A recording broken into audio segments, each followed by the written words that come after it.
Hey guys, anime nerd here. अब तुम लोग के साथ ऐसा हुआ ही होगा जहाँ पे तुम कोई एनीमे शो देखते हो और वो तुम्हारी हर एक सिंगल एक्सपेक्टेशन को एक्सीड करके दिखाता है।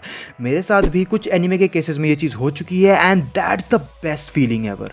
और वही चीज़ मुझे मेरे साथ सिमिलरली अभी हाल फिलहाल में हुई ओशिनोको के केस में, जो एक काफ़ी पॉपुलर मांगा है जिसकी वजह से मेरी एक्सपेक्टेशन इससे काफ़ी ज़्यादा हाई थी।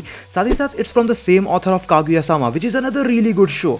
तो उस बेसिस से अगर देखा जाए तो ओशिनोको से मेरी एक्सपेक्टेशन थी and let me tell you it delivers, जिसकी वजह से आज की इस वीडियो में मैं ओशिनोको से रिलेटेड अपना स्पॉइलर फ्री रिव्यू तुम लोग के साथ शेयर करने वाला हूं और मैं तुम्हें बताऊंगा कि ये शो मुझे ओवरऑल कैसा लगा। So without wasting any more time चलिए शुरू कर लेते हैं आज की इस अमेजिंग वीडियो को।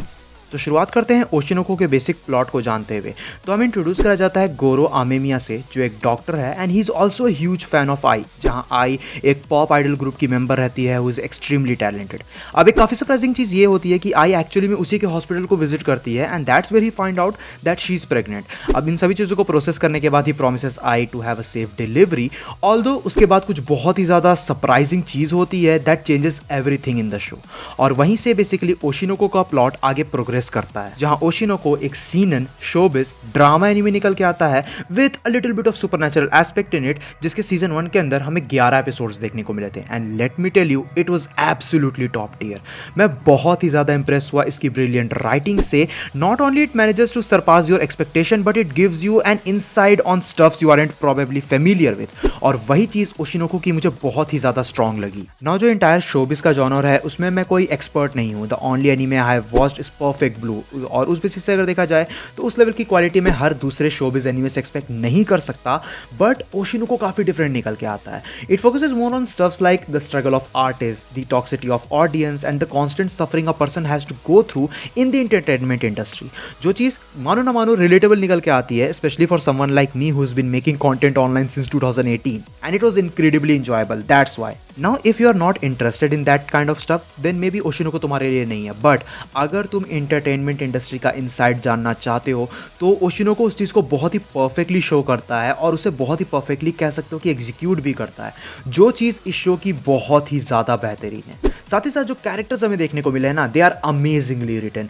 उन हर एक कैरेक्टर का शो में बहुत ही ज़्यादा पोटेंशियल निकल के आता है और हर एक कैरेक्टर की राइटिंग एक्चुअल में बढ़िया है, जिसके वजह से शो की क्वालिटी मेंटेन रहती है। क्वालिटी की बात रही है तो क्वालिटी इनसेन है, स्पेशली द एनिमेशन।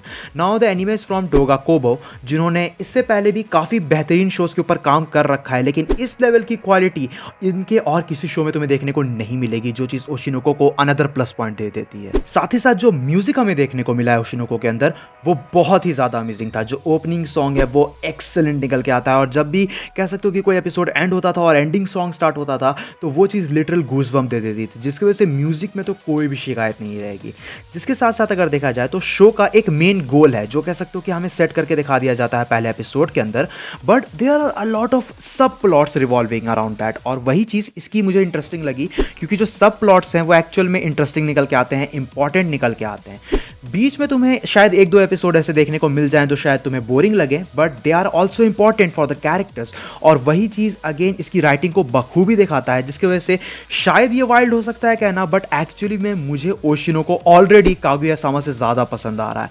जो चीज़ इसकी राइटिंग को अगेन शो करता है, जिसकी वजह से मेरी एक्सपेक्टेशन तो पूरी हुई, मेरी एक्सपेक्टेशन एक्सीड हुई, और इसके अलावा ये शो कह सकते हो कि मुझे कई सारे जगह पे सरप्राइज कर गया। तो जो लोग भी सोच रहे थे कि ओशिनोको एक जेनरिक आइडल एनीमे होने वाला है, तो वैसा तो बिल्कुल भी नहीं रहा। It was way more deep than that, और मैंने जो एक्सपेक्टेशन लगाई थी वो एक्सपेक्टेशन कह सकते हो कि क्रॉस होते हुए मुझे नजर आई। मुझे हद से ज़्यादा ये शो पसंद आया, इसके काफ़ी सारे सरप्राइजेस मुझे काफ़ी ज़्यादा बेहतरीन लगे, और ओवरऑल जो राइटिंग रही है हर एक सिंगल एपिसोड में वो बेहतरीन रहती है। साथ ही साथ जो क्वालिटी है वो क्वालिटी मेंटेन कर पाना सच में कह सकते हो कि काबिल तारीफ है।